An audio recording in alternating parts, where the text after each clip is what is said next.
This is Democracy Now!, democracynow.org, The War and Peace Report. I'm Amy Goodman with Juan Gonzalez.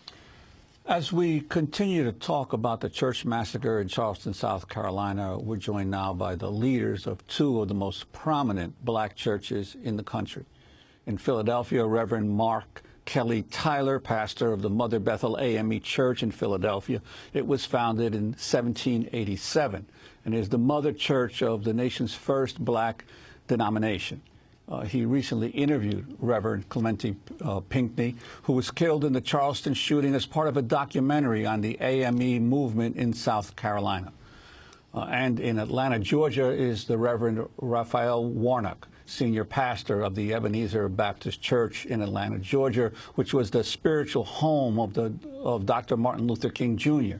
He's the author of The Divided Mind of the Black Church, Theology, Piety, and Public Witness. I want to welcome you both to Democracy Now! Reverend Mark Kelly Tyler, talk about the Mother Bethel A.M.E. Church in Philadelphia and its relationship to the church in South Carolina. Well, thank you, Juan, and thank you, Amy, for having us, and glad to be on with my old friend, Raphael Warnock. We were in college next door to each other at Clark and Morehouse, and this is just such a tragic experience. I think what hurts the most is that the A.M.E. Church is really a very close-knit family. You know, many denominations are kind of loosely associated, but we are extremely tight. I would see Reverend Pinckney and Reverend Simmons, who was also killed. We called him Super Simmons for many years. We would see them at least 5 or 6 times a year just because the church meets in so many different locations around the country and around the world. The A.M.E. Church began at Mother Bethel, as you said, but we're now on 5 continents in 39 countries. And I have to tell you that because of the feedback that I've received from all over the world, from other AMEs, that it is as though we have lost members of our very own congregation. Many people didn't know Reverend Pinckney like I did, but I mean, they feel the pain as though, again, people in your own congregation were killed, as though this was your congregation's Bible study. So many of our members can visualize that evening. We were in our church late that night, not for Bible study, but for a meeting, wrapping up at the same time that tragedy was happening, just a small group. And so, I mean, this is just so deeply personal. And before we can even get down to all the other issues, this is really a time of extreme grief for AMEs. I want to turn to a clip from your upcoming documentary, The A.M.E. Movement in South Carolina, where you feature the late Reverend Clementi Pinckney. It's a great honor. The church has a very proud history and has really stood for the spirit of African Americans, and I would even say the spirit of America in Charleston since 1818. A spirit of defiance and standing up for what is right and what is true. And when I say that, I mean that Morris Brown, the founder, believed that African Americans ought to be able to assemble and worship freely, as Richard Allen thought in Philadelphia. It's interesting that they were not aware of each other, but the same sort of fervor and spirit that Richard Allen had in Philadelphia was the same kind of spirit and fervor of Morris Brown. And maybe that's why they became such good friends over time. But Mother Emanuel, since 1818, has stood for freedom and worship for African Americans in South Carolina. And so it's an humbling privilege I have to serve as its pastor. And this is more of the documentary, The A.M.E. Movement in South Carolina. Again, the late Reverend Clementi Pinckney. South Carolina created the Citadel. The guns were pointed in the direction of where the members of Mother Emanuel lived. Just in case there was another insurrection, the state was ready. I mean, this is so significant, Reverend Mark Kelly Tyler, the founding of the Mother Emanuel, the church in Charleston, with the, if you could talk about VZ and the killings of scores of African-American men. Yeah, absolutely. So Mother Emanuel, like Mother Bethel, like Bethel AME in Baltimore, like Mother Zion for the AME Zion Church in New York City, all of these congregations began late 1700s, early 1800s as a result of what became known as segregated pews. The Methodist movement in America initially was very welcoming and open to African American worshipers. It was not unusual to see enslaved people preaching to their slave owners. I mean, it was just an incredible experience. But sadly, they turned their back on their abolitionist roots and decided, in order to keep and appease slaveholding Methodist members who were very wealthy, that they would allow blacks to become segregated in worship. As a result, these persons like Richard Allen and Morris Brown led walkouts, and they began churches sometimes without even a building to worship in, and so was the story of Mother Emanuel. By the 1820s, Denmark Vesey, who was a class leader in the AME church, a member of Morris Brown's church, decided to lead a slave insurrection in Charleston, and he took advantage of the fact that having your own building prevented whites from coming in and overhearing you. And as a result of him using the buildings in such a way, when the plot was discovered and when he was hanged along with co-conspirators, the churches were destroyed and the AME church was banned. But as Reverend Pinckney so well says, the church didn't disappear, it just went underground. And it reemerged for everyone to see at the end of the Civil War. And today, the AME Church, there is no state in America that has more AME churches in it than South Carolina. There are over 700 congregations compared to only 120 or so in Pennsylvania, the founding state of the AME Church. And that ought to demonstrate, I mean, just how determined our denomination was to regain a foothold in South Carolina and never let our presence be gone again. And there was also, wasn't there a particularly strong tie between the African-American community in Philadelphia and that in South Carolina? Could you talk about the historical evolution of those ties? Yes, I mean, so obviously during the Great Migration in the 1900s, there were, millions of black people left the South and came to places like Philadelphia. But long before then, when Morris Brown's church was burned down, he was initially accused of being one of the co-conspirators. When his name was cleared and there was clear he had no involvement, he didn't want to just stay waiting around just in case they tried to try him, or bring him up on charges again. So Morris Brown left Charleston, moved to Philadelphia, and then began to work with Bishop Richard Allen. But many others took that same trek. William Caddo, Octavius Caddo's father, Bishop Daniel Alexander Payne, who used to teach enslaved people and free blacks in the 1830s, who, 10 years after that event, because of the Nat Turner insurrection and laws that then became repressive throughout the South, also found himself leaving and ending up in Philadelphia. So there was this long-established relationship where the free black community in Charleston and the free black community in Philadelphia had this constant interchange, and it created a bond that today, again, is so very strong that many people today don't even realize where that history comes from. Morris Brown, the founder of Mother Emanuel, is buried at Mother Bethel Church next to AME founder Bishop Richard Allen. Again, just another symbol of just how strong the connection is with Philadelphia and South Carolina in the AME Church. We're also joined by Dr. Raphael Warnock. He is the senior pastor of the Ebenezer Baptist Church in Atlanta, Georgia, the spiritual home of Dr. Martin Luther King, Jr., author of The Divided Mind of the Black Church, Theology, Piety, and Public Witness. In fact, it was in his church, but back in 1974, that Dr. King's mother was murdered in the Ebenezer Church. Dr. Raphael Warnock, your response to what has taken place in this week in Charleston and what you think needs to happen. Thank you so much, Amy. It's great to be here with you and Juan, and of course, great to be again here with my brother, Reverend Mark Tyler. I'm grateful for his courageous witness. As he has expressed already so very eloquently, the black church was born, literally born, fighting for freedom. Ebenezer Baptist Church is a part of that long tradition. You really don't get to a Martin Luther King Jr.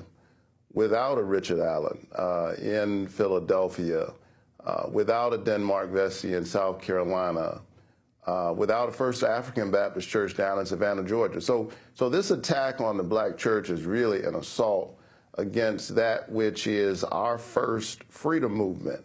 It is the mother of all freedom movements. And so our hearts go out for the families who are dealing with this devastating and unspeakable loss this Father's Day weekend. We need to remember that there's someone who's suffering the loss of a father, and it's just an unspeakable loss. We have felt that pain, as you indicated, in our own congregation. 41 years ago this very month, the precious mother of Martin Luther King Jr., Alberta Williams King, was murdered at the organ of the Ebenezer Baptist Church while playing the Lord's Prayer. It is something that still resonates. It's a part of the history of our church. There are members of my congregation who remember that day vividly when we lost not only Mrs. King, but we also lost one of our deacons. And so we're vigilant, we're focused, we feel connected in a real sense, all of us are AMEs this weekend. But whether it's in an AME church today or a Sikh temple in Wisconsin, as was the case just a few years ago, or Muslim mosque, we have to stand up together and bear witness to the ways in which we're all inextricably tied together, as Dr. King would remind us in a moment like this. That's why on last evening we had a multi-racial interfaith worship service at the Ebenezer Baptist Church. The glimmer of light in this deep darkness is that people across races, faith traditions, gather together in our sanctuary and in sanctuaries across the nation to say that we are one people. And I wanted to ask you about this whole issue, not only of the role of the church as part of the as a key part of the freedom struggle, but also the historic attacks on black churches and parishioners within churches, almost by white supremacists or by those who would try to stop the freedom struggle. And also a church being the quintessential place that welcomes strangers and is open to the public. This idea of the lack of safety that results when those who would seek to set back people's struggle use the church as a killing ground. I mean, think about it. This is just the most heinous of hate crimes, and it is indeed an act of terror. This man sat with the congregants there in a very small and intimate gathering. I believe they said in the fellowship hall of the church, sat there with them during Bible study, prayed with them, and then prayed on them. It's just beyond words and expression. But we're in a moment in America where we are dealing with a dangerous cocktail of racism and other forms of bigotry. I would include Islamophobia in that. Lack of access or seriousness about mental health care, and gun laws that are written at the behest of the gun lobby and those who profit from the proliferation of guns in America. As the president said on yesterday, other industrialized, advanced nations do not experience this at the rate that we are experiencing it. And it's past time for us to have a serious conversation on these issues. Every now and then we have a crisis like this, well, quite too often. And there's conversation about gun reform, but nothing happens. But we've got to really get focused on this issue. People of faith, we've got to push our legislators to deal with this. There is complicity on both sides of the aisle, Democrats and Republicans, and their inability to find the political will and the strength and the courage to have reasonable gun laws. And I have to express this because while this occurred in South Carolina, I live in the state of Georgia, which is ground zero for the guns everywhere law. And I literally mean guns everywhere. Guns now in bars, where people have taken leave of their senses in many instances. Guns in churches. We didn't ask for guns in our churches. Our legislators decided that that was a good idea. Guns in schools. Guns in the busiest airport in the world.